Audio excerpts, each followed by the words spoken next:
மாவட்டங்கள் அல்லது மாநிலங்களை கடந்து செல்லும் போது டோல்கேட் அதாவது சுங்கச்சாவடியில் வரி வசூல் செய்யப்படுகிறது. இந்தியாவில் மொத்தம் 1181 டோல்கேட்கள் உள்ள நிலையில் இது இந்திய அரசின் முக்கிய வருமானங்களில் ஒன்றாக உள்ளது. சாலை பராமரிப்பிற்காகவும் மக்களுக்கான சேவைகளை வழங்குவதற்காக பெறப்படும் இந்த வரி 100% அதற்காக பயன்படுகிறதா என்பது கேள்விக்குறியே. 3 சக்கர 4 சக்கர மற்றும் கனரக வாகனங்களுக்கு வரி வசூலிக்கப்படும் சூழலில் ஒரு சில டோல்கேட்களை தவிர பெரும்பாலும் இருசக்கர வாகனங்களுக்கு வரி வசூலிக்கப்படுவதில்லை. அதற்கான காரணத்தை இந்த தொகுப்பில் தெரிந்து கொள்வோம். கனரக வாகனங்கள் சாலைகளுக்கு கணிசமான பாதிப்பை ஏற்படுத்தும். ஆனால் ஒப்பீட்டளவில் எடை குறைவான இருசக்கர வாகனங்கள் அதை செய்வதில்லை. இருசக்கர வாகனங்களில் ஒரு அளவுக்கு மேல் எடையேற்றி செல்ல முடியாது.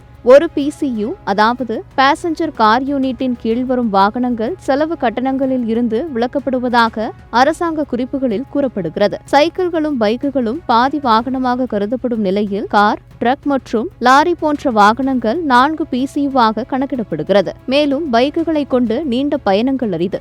அப்படியே இருந்தாலும் அதன் சாலை பயன்பாடு கனரக வாகனங்களை போன்று சாலைகளை பாதிக்காது. அது மட்டுமில்லாமல் 10 இருந்து 15 கிலோமீட்டர் இடைவெளியில் இணைக்கப்பட்டுள்ள நகரங்களில் வசிப்பவர்கள் தங்களுடைய அன்றாட தேவைக்காக டோல்கேட்டை அடிக்கடி கடக்க வேண்டியிருக்கும் என்பதாலேயே இருசக்கர வாகனங்களுக்கு சுங்கச்சாவடி வரி செலுத்துவதில் இருந்து விலக்கு அளிக்கப்பட்டுள்ளது.